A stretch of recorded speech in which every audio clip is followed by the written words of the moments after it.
When people think about economic disasters, they picture stock market crashes, bank runs, or unemployment lines stretching around blocks. But sometimes the most devastating blow comes from an unexpected source: the cure itself. In 1979, the Federal Reserve prescribed medicine so bitter that it nearly destroyed the patient it was trying to save. Picture this: you're a young married couple in 1980, both working decent jobs. Maybe he's a factory supervisor making $18,000 a year. She's a teacher earning $12,000. You've saved $7,000 for a down payment on your first home. Yesterday, you could qualify for a mortgage at 12% interest. Today, that same mortgage costs 16%. Next month, it might be 18%. Your monthly payment just jumped from affordable to impossible, and there's nothing you can do about it. This actually happened to millions of American families between 1979 and 1982. Mortgage rates didn't just rise, they exploded to levels that seem impossible today. At their peak in October 1981, 30-year mortgage rates hit 18.45%. To understand how shocking this was, imagine if mortgage rates jumped from today's 7% to 25% overnight. Understanding this story could save you from making costly decisions in today's uncertain rate environment. The patterns that crushed dreams in 1981 are the same patterns that shape every interest rate cycle, and we might be heading into another period of dramatic rate changes. What happened between 1979 and 1982 wasn't just monetary policy. It was economic warfare waged against inflation, with middle-class America caught in the crossfire. To understand why the cure was so brutal, you need to understand how sick the American economy had become by 1979. Inflation wasn't just a number in an economics textbook. It was cancer eating away at every paycheck, every savings account, and every retirement plan in the country. Let me paint the picture with real numbers. In 1970, a gallon of regular gasoline cost 36 cents. By 1979, that same gallon cost $1.19. A new house that sold for $23,000 in 1970 now carried a price tag of $62,000. Ground beef that cost 66 cents per pound in 1970 now cost $1.77. But here's the kicker: wages weren't keeping pace. This phenomenon has a name: the inflation tax. It's the cruelest tax of all because it's invisible and regressive. Rich people can protect themselves by buying real estate, gold, or stocks that rise with inflation. Poor and middle-class people watch their life savings evaporate in bank accounts that pay 5% interest while prices rise 13%. By 1979, inflation had reached 13.3% annually. At that rate, prices double every 5.5 years. Think about what that means for a retiree on a fixed pension or a young family trying to save for a house. Every month they waited, the goal moved further away. But the real problem wasn't just the inflation rate itself. It was what economists call inflation expectations. When people expect prices to keep rising, they change their behavior in ways that make inflation even worse.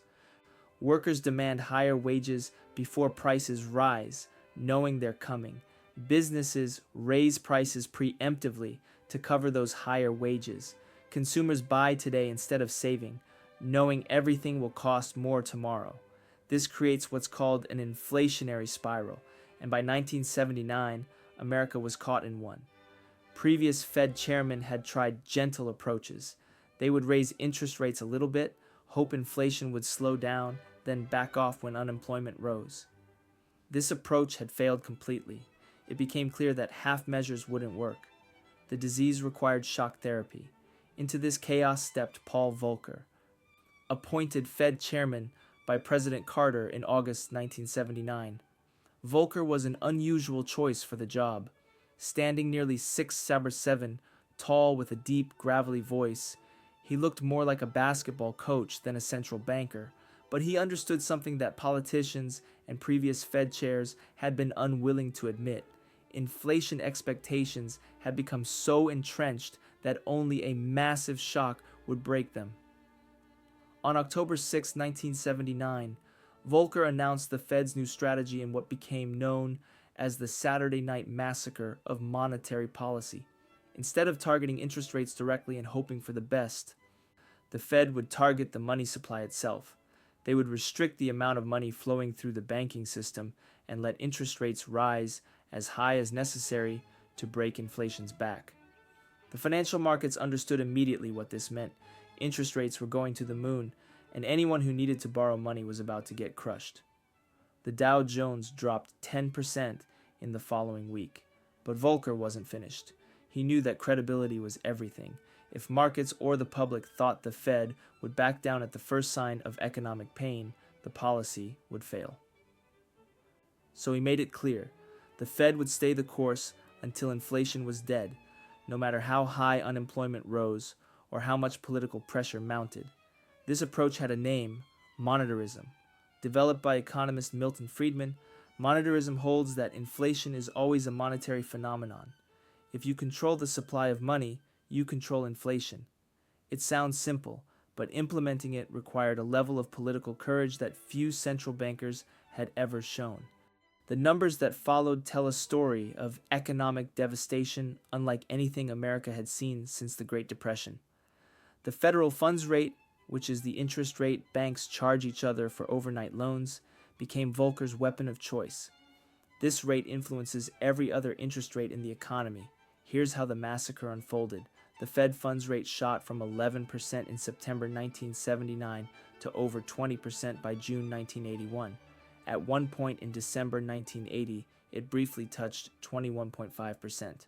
To put this in perspective, the Fed funds rate has averaged about 5.4% over the past 50 years. Volcker pushed it to nearly 4 times the historical average. But for ordinary Americans, the real devastation showed up in mortgage rates. 30-year fixed mortgages, which form the backbone of American home ownership, climbed from around 11% in early 1979 to that peak of 18.45% in October 1981. Let me break down the math that crushed families. A couple looking to buy a $70,000 house, which was a modest middle-class home in 1981, would face dramatically different realities. At 10% interest, their monthly payment would be $614. Tough, but manageable for a household earning $25,000 per year. At 15% interest, that payment jumped to $877, suddenly tight, but possible with careful budgeting. At 18% interest, the payment hit $1,053. For most families, this crossed the line from difficult to impossible. That extra $439 per month between 10% and 18% rates represented more than many families earned in a week. The impact went far beyond individual families. Housing starts, which measure how many new homes builders begin constructing each month, tell the story of an industry in free fall. In 1978, builders started construction on over 2 million new homes. By 1982, that number had collapsed to barely 1 million, the lowest level since World War II. The statistics tell part of the story, but they don't capture the human drama that unfolded in living rooms and kitchen tables across America. The letters that poured into the Federal Reserve during this period paint a picture of genuine anguish. One particularly bitter note from a construction worker read, "Thanks to your policies, I can't afford to buy the house I'm building." Volcker kept every letter, understanding the human cost of his decisions, but he also understood that the alternative would ultimately hurt even more people. This situation demonstrates what economists call Gresham's law in reverse. Sir Thomas Gresham observed that bad money drives out good, but Volcker proved the opposite principle could work. Make money so expensive that people stop spending entirely, forcing the economy back to sound financial behavior. The regional impact was devastating and uneven. Michigan, already struggling with foreign competition in the auto industry, saw unemployment soar above 16%. The combination of high interest rates and recession created a perfect storm for Rust Belt states. In the Pacific Northwest, timber mills shut down as housing construction collapsed. Perhaps most tragically affected were American farmers. During the inflationary 1970s, Farmland prices had soared, and many farmers had borrowed heavily against their land to expand operations. When interest rates spiked, these farmers found themselves facing debt service payments that exceeded their entire income. The result was a wave of farm foreclosures that wiped out families who had worked the same land for generations.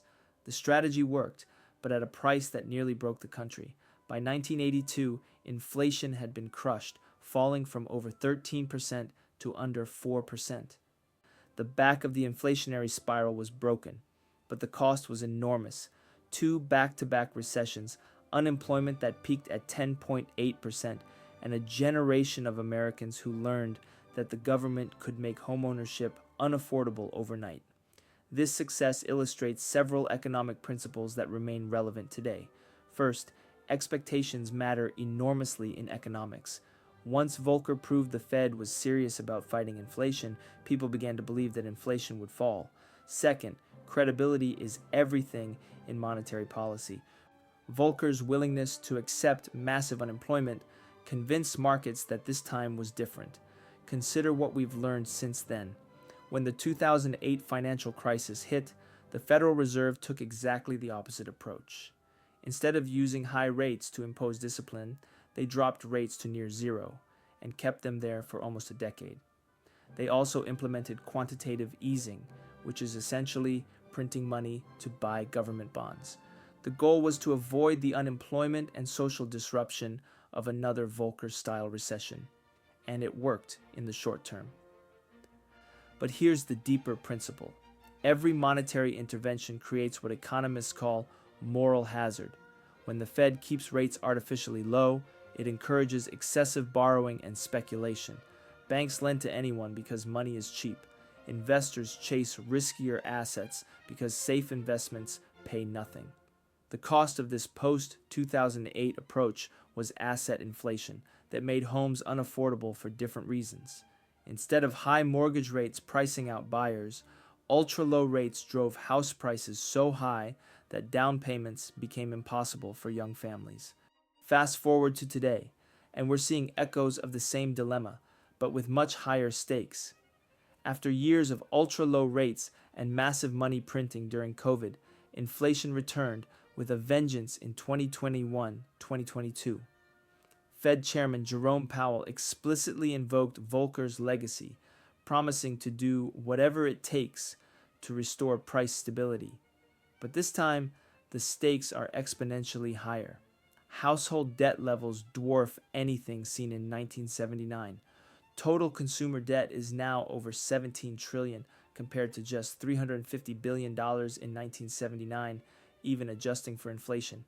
Government debt has exploded from $830 billion in 1979 to over $33 trillion today. Most critically, the structure of American debt has changed completely since Volcker's era. In 1979, most mortgages were fixed-rate loans that didn't change when interest rates rose. Today's economy runs on variable rate debt that reprices instantly when the Fed moves. Credit cards typically charge prime rate plus a markup. Home equity lines of credit adjust monthly. This means that a Volcker-style shock today wouldn't just slow the economy, it could trigger cascading defaults across the entire financial system. This is why the current Fed moves so carefully, raising rates in small increments rather than shocking the system. So what should you learn from the Volcker shock? Here are 3 concrete principles that could save you thousands. First, central banks will always choose currency stability over your personal financial comfort. They have to make this choice because their mandate is to preserve the overall system. This means never assume that current financial conditions will persist indefinitely. If rates are low today, don't assume they'll stay low forever. Always stress test your debt load against higher rates. Second, there are no free lunches in monetary policy, but you can position yourself on the right side of the trade-offs. Every period of artificially low rates creates distortions somewhere in the economy. When rates are artificially low, buy real assets that benefit from cheap money. When rates spike high, hold cash and wait for opportunities. Third, interest rate cycles are longer and more powerful than most people realize. The era of steadily declining rates from 1982 to 2020 was a 40-year anomaly. Interest rate cycles typically last 15-20 years in each direction, and we may be entering a period of structurally higher rates. The most important lesson from the Volcker shock is that monetary policy is an art of choosing between bad options. And when central banks are forced to choose, ordinary people always pay some price. Sometimes that price is inflation that erodes savings. Sometimes it's unemployment that destroys livelihoods. Sometimes it's interest rates that make dreams unaffordable. The families who were crushed by 18% mortgages in 1981 never imagined such rates were possible. Don't make the same mistake in reverse. Understanding these patterns gives you an edge that most investors never develop. If this deep dive into the Volcker era gave you new insights into interest rates and monetary policy, subscribe for more economic history that could protect your financial future.